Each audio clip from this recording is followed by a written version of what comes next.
पहली बात तो यह है कि मैं अब चूँकि वज़ीरा'आला हूँ माशाल्लाह पूरे सूबे का, तो पूरा सूबा मेरी जिम्मेदारी है। और ज़ाहिरी बात है पूरे सूबे में जो भी काम थे, जो रुके हुए थे या जो होने हैं ज़रूरी हैं और नहीं हुए पहले, तो इंशाल्लाह मेरी तरजीह है कि मैं उन सब कामों को इंशाल्लाह करूँगा। बाकी जो डी खान के हमारे प्रोजेक्ट्स हैं मोस्टली हमारे अप्रूव थे, और हमारे अप्रूव होने के बाद वो हमारी हुकूमत छोड़ने के बाद वो रह गए, तो इंशाल्लाह वो तरजीह बुनियादों पे होंगे। इसी तरह जिस ज़िले में भी ऐसे मसाइल हैं या जो काम शुरू थे जो ज़रूरी काम है, अब ये ना प्रायोरिटीज़ है, हर हुकूमत की एक प्रायोरिटी होती है। हमारी जो भी हुकूमत बनी है तो हमने उसमें प्रायोरिटाइज़ किया चीज़ों को। तरजीह हमारी क्या है? हमारी पहली तरजीह है अमन व अमान। अमन व अमान के बगैर कभी तरक्की नहीं हो सकती। हमने पहले उस पर फोकस कर रहे हैं इंशाल्लाह, उसके लिए हमने पूरा एक प्लान बनाया है, उसके लिए हम अपना फ़ंड जो है रिलीज़ इंशाल्लाह करके उसके ऊपर इंशाल्लाह सूबे में इंशाल्लाह अमन कायम करेंगे, ताकि हमारे लोग भी महफूज रहें और हमारे जो पुलिस है, हमारी फ़ौज है, हमारी जो फोर्सेस हैं ये भी महफूज रहें। हेल्थ में जो है हेल्थ कार्ड माशाल्लाह शुरू हो गया दोबारा। काफ़ी लोग बेचारे बहुत वेट कर रहे थे, बहुत टाइम से, कई सालों से, 1.5 साल 2 साल से वेट कर रहे थे। ऑपरेशन करने की उनकी ताकत नहीं थी, तो माशाल्लाह हमने उसको शुरू कर दिया है और तकरीबन पिछले कुछ दिनों से में शुरू हुआ है और हज़ारों लोग जो है इस वक्त तक अभी तक करा चुके हैं। आगे इसको बेहतर भी करना है, अपने अस्पतालों को बेहतर करना है। एक टाइम आए कि हमारे हेल्थ कार्ड के लिए हमें प्राइवेट अस्पताल की ज़रूरत ही ना पड़े। हमारे सरकारी अस्पताल इतने माशाल्लाह अच्छे हम करेंगे कि उसी में ही हेल्थ कार्ड का मुकम्मल हर चीज़ का इलाज होगा।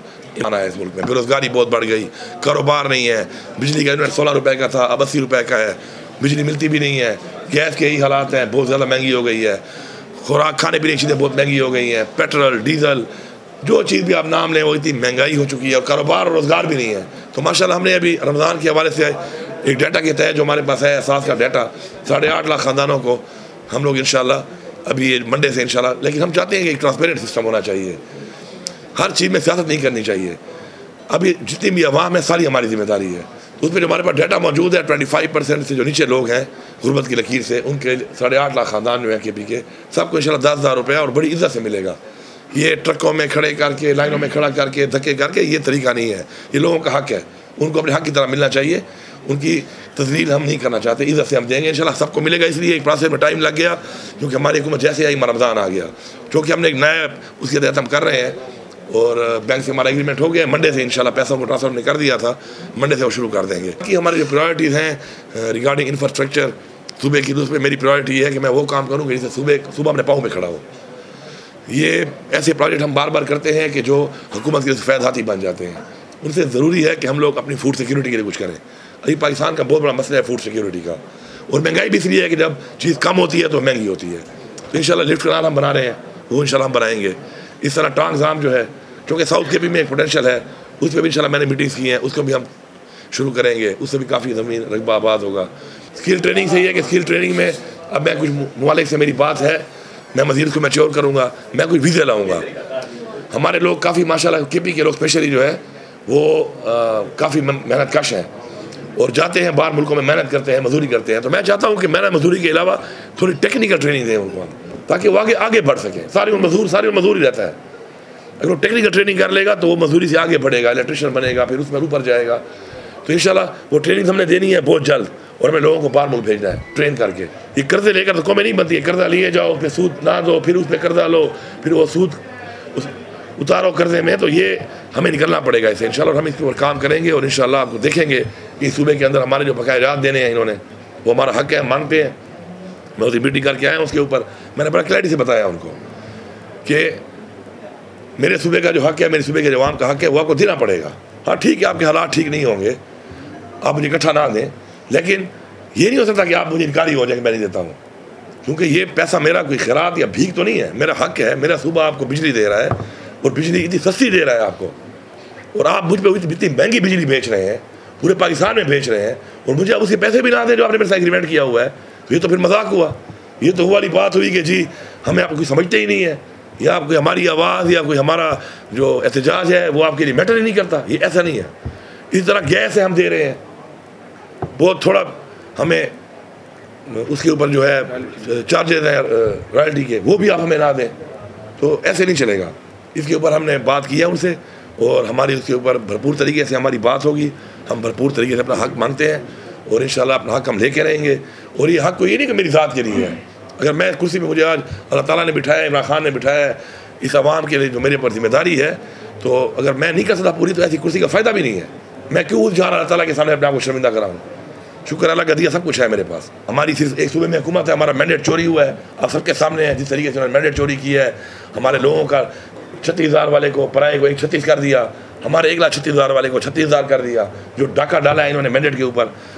तो फिर भी हमारी इस एक सूबे में हुकूमत है। मैं पूरे पाकिस्तान को बता रहा हूँ कि आप मैंडेट जो आपका चोरी हुआ है उसके लिए आप आवाज़ उठाएं। अपना हक अगर आप नहीं लेंगे, अपने हक के लिए आप बात नहीं करेंगे, हमेशा आप गुलाम रहेंगे और गुलाम भी अपने गुलाम बनते जाएंगे आप। और साथ साथ इंशाल्लाह मुआवजा करें, इनका भी करें, ये बगैर मैंडेट वाले हैं और हम मैंडेट वाले हैं, इंशाल्लाह हमारा भी करें। ये सुबह इंशाल्लाह एक मिसाली सुबह बनेगा। इसमें क्या देखिए जी, अल्हम्दुलिल्लाह मेरा सारा हर चीज़ डिक्लेयर्ड है, मैंने हमेशा डिक्लेयर की है।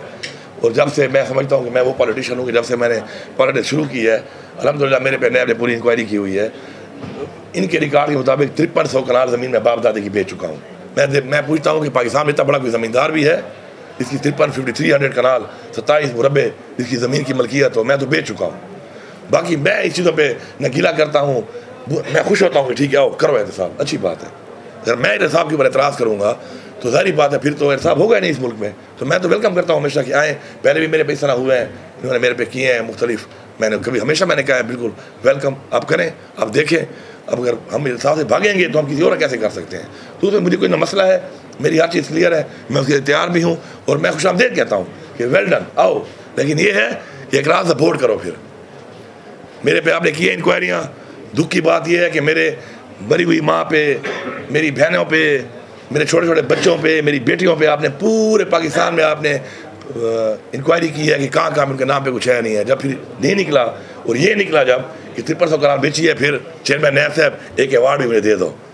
एक अवार्ड मेरा हक बनता है। फिर हाँ मैं गिला नहीं करता, लेकिन फिर अवार्ड मेरा हक बनता है कि आपने निकाला तो कुछ नहीं, उल्टा जो मैंने सियासत में नुकसान किया तो आप आएँ एक अच्छी प्रेस कॉन्फ्रेंस करें और इस कौम को बताएं कि ऐसे लोग भी होते हैं जो बाप दादी की आज़ादी बेचते हैं अपनी इस तरह, और इतनी बेचते हैं कि इतने कोई साहिब जायदाद नहीं होता, इतनी ज़्यादा अगले बेचते हैं।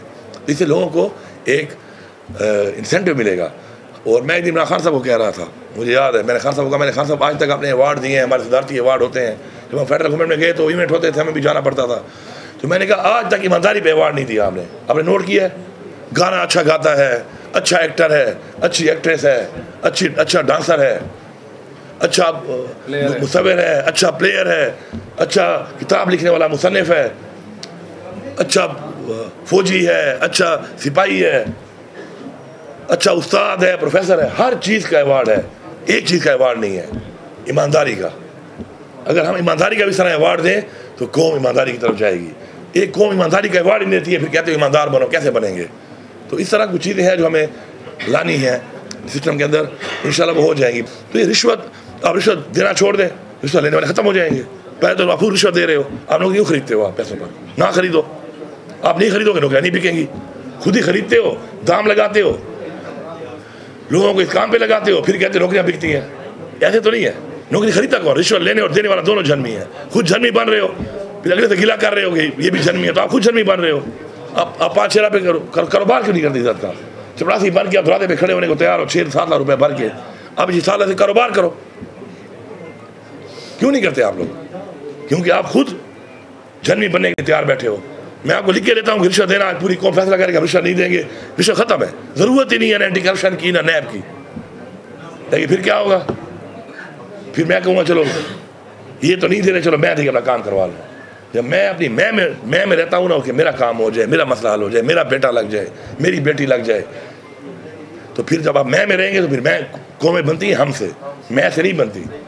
तो हम इस मैं के चक्कर में तबाह हुए पड़े हैं और जितने भी हमारे मसाइल हैं ये हमसे ही हैं, हमने ये ठीक करने हैं, लेकिन हम ठीक करने को तैयार नहीं है। अब मैंने पूरे सूबे की आवाम को 3-4 दफ़ा मैं पैगाम, जब भी मैं जलसा करता हूँ, प्रोग्राम करता हूँ, मैं क्लियरली बताता हूँ, आप रिश्वत मत दो, बस ख़त्म बात।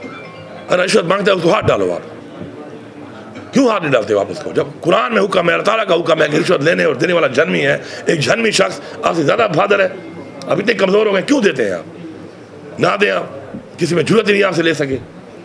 तो ये चीज़ें हमने खुद करनी है, ये चीज़ें बुनियादी चीज़ें हैं। जब जिस दिन हम अपने रास्ते पे चल पड़ेंगे हमारे सारे मसले हल हैं।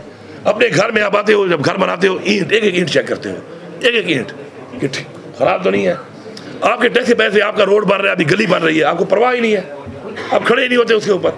ठेकेदारी क्या जरूरत है? आप सारे खड़े हो, चेक करें। 2 बंदों ड्यूटी लगाओगे, भाई गली बन रही है, आज तुम 2 खड़े होगे, मिसाला चेक करोगे, कल तुम 2 खड़े होगे, परसों ये 2 खड़े होंगे। गलत काम करें उधर ही रोको, उसके बाद, हाँ उसके बाद अगर रोकने के बाद, एहतजाज के बाद आपको वज़ीर-ए-आला कहता है कि नहीं आप ये ना करो, ठेकेदार ठीक काम कर रहा है, मैं ठेकेदार से फिर आप गिला कर सकते हो। इस तो मेरा आपसे गिला है, बस हैसियत वज़ीर-ए-आला, बहैसियत MP है मैंने कि भाईजान तुम कसूरवार हो, तुम छोड़ क्यों रहे हो? मैं क्या गलियों पे खड़ा होकर मैं चेक करूँगा? 600 गली बारे मैं गली पे खड़ा होकर चेक करूँगा मिसाला कैसे है, मिसाला ठीक है कि नहीं है? तो आपका जिम्मेदारी है ना, ये जिम्मेदारी तो आपने करनी है। तो ये चीज़ अगर आप सीख लें, इस तरह आप टीम बन जाएँ, हम एक सुबह इस तरह टीम बने काम करें, मैं अपने काम करूँगा, मैं आपके लिए चीज़ें लाऊँगा, वसाइल लाऊँगा, वसाइल बढ़ाऊँगा, रोज़गार के मौके फराहम करूँगा, ये काम आप लोग करेंगे। इस पर अगर सारी टीम बन के पूरा सुबह टीम बनता है, सुबह के सारे मसाइल इंशाल्लाह हल हैं।